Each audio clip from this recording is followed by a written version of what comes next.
Welcome back to the Real Estate Debate with Mr. Credit on AM 760 KFMB. Welcome back. Thank you for hanging out with us on your Sunday afternoon. Happy spring to you, as it is spring. Mr. Credit here, your host. This is, of course, a very special edition of the Real Estate Debate, the Redfin Roundtable, which we do once a month. We bring 3 agents from Redfin.com into the studio to talk about how Redfin is different from a traditional brokerage and really make people aware of the fact that Redfin.com has a brokerage and has real estate agents, which I think a lot of people still don't know. Well, yeah, I mean, you could type in pretty much any address into like Google search and Redfin's going to be one of the top 3 sites, and you think it's like, you know, just a value finder or something like that. And people need to know that it's a lot more than that. A lot more than that. In fact, Jordan, you were telling us at the break that if you want to look up stats in a community, just type in Redfin and then the zip code, and you can pull up all the stats. Redfin zip code, Redfin neighborhood, Redfin school district. Like, you can type in any different one of those, and it'll come up the neighborhood page for that, and you'll be able to see graphs for the list of sale. You'll be able to see the number of offers, average per listing in the area. Just unbelievable amount of data. Yeah, everything you could possibly want to know. Well, now what everybody's going to want to know, if they don't already, is how to win a bidding war in this competitive market. So, Jordan, I wanted to start with you on this one. So give us a tip for someone who's going to try to buy a home in the next few months here, or maybe throughout the summer, to when they get involved in a bidding war, how they could win it. Well, I'll give an example that I recently started doing. And so I did it with a good friend of mine. They were buying a place. The property came on the market. We were like the first ones to go see it. We could tell that it was going to be super hot, a really hot price range. And we just knew that there's going to be a lot of offers. So we wrote an offer right away. We were hoping that they're not going to wait to look at multiple offers or anything else. So we tried to tug their heartstrings. And so my friends, they have the little cute kids, Red and Addie. And so we got them to do a little video talking to the sellers. And we uploaded it to YouTube, unlisted it, and sent the link to the sellers. And they watched it. And we just really tried to show that we really appreciated everything that they had done to the house, because the seller was a woodworker. He had done a lot of work to the house himself, so they had a lot invested in the house. So we tried to show that we cared about all the work that they had done, and that my clients were a similar family to theirs, and therefore they would hopefully find some connection. And it worked, and got an accepted offer right away. Wow, that's huge. Yeah. That's huge, because especially if it's a property that was good to go, turnkey. Good to go, turnkey. Without a doubt, they would have had multiple offers within 3 days if they waited. And we're going to close on Monday, but we've known all along that there's other people waiting in the wings.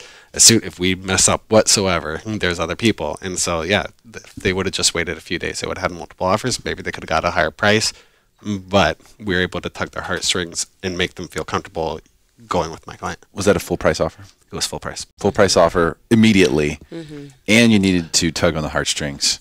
Yeah. That's how you win in a competitive market right there. Full price offer, no messing around. Get the little kids to do a YouTube video. What do you think outside the box, Jordan? If you don't have any, just borrow some neighbors. Yeah. You know, whatever you got to do. Exactly. And I said this before on the show, but look around. If there's a lot of like boating paraphernalia around the house, guess what? You're really big into boating. The seller definitely is. Yeah, try to relate. If you like to go boat or anything else, and they're big into boating, say that. They have a bunch of surfboards. You like to surf. Show them how you're similar.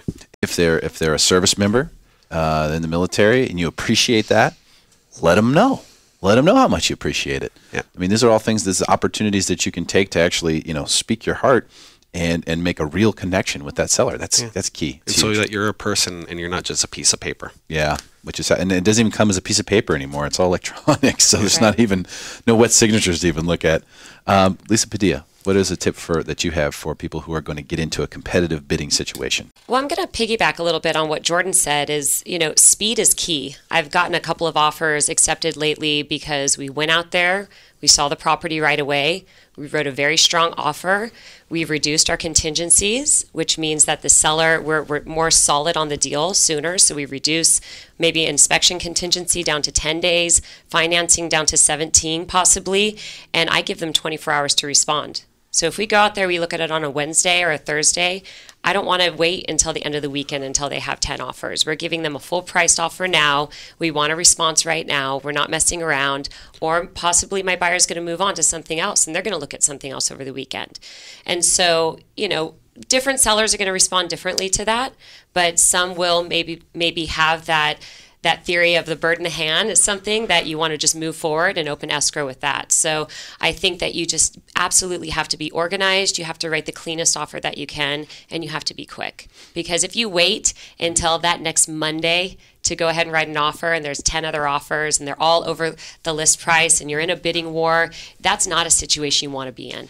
I love this strategy, JJ, because what she's saying is if you got a greedy seller, there's no way you're going to get it at first crack anyway. So you may as well just show that you're dead serious and show them the bird in hand. Mm-hmm.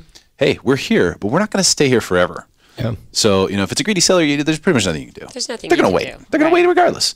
So you may as well just kind of draw that sword in the sand right there. Yeah, I love it. And I love the 24-hour response. I mean, you're saying, hey, we want to know. Mm-hmm. Otherwise, we are moving on. Absolutely. And for, I hate to say it, but a lot of sellers, a lot of times that first offer might just be your best offer out there.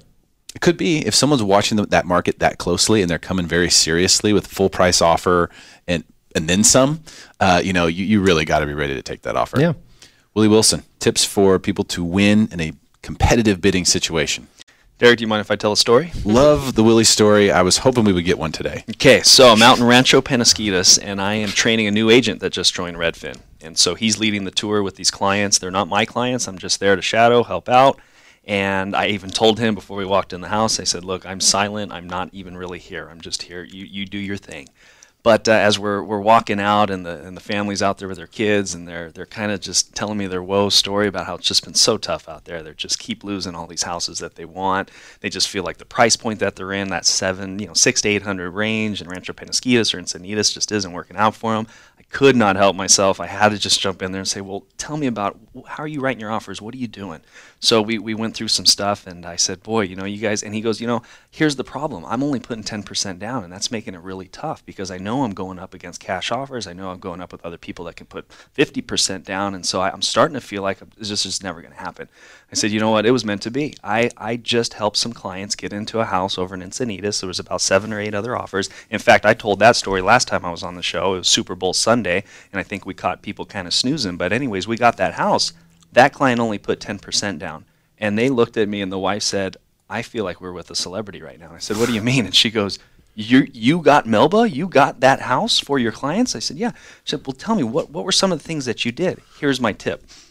Have your lender, for instance, if JJ's my lender on this deal, I'm going to have the lender reach out to that listing agent and call them right away. Before I send the offer, while I'm sending the offer, but I want them to touch base. I want my lender to call them and say, hey, I've already looked at this buyer's profile. We've already got everything. It's basically has underwriter approval, with the exception of an appraisal and a couple conditions, but they are ready to rock. We're ready to go. I can vouch for them. So there's going to be no issues with their financing. That's huge. Especially if it's a low down payment situation. Low down payment, high down payment. That is just great call to get as a listing agent to know. First of all, I mean, it tells you something about that buyer and about us and how we operate. We're proactive, and we're going to get in there, and we're going to give you the assurance that you need. We're going to give you that warm and fuzzy that, you know what, if you take a chance on us, because, of course, there's a lot of cash offers out there. And luckily, we're not in the dark times of 2009, 2010 where cash was king. I mean, cash is king. It's out there, man. But at least there's some sellers out there that say, hey, you know what?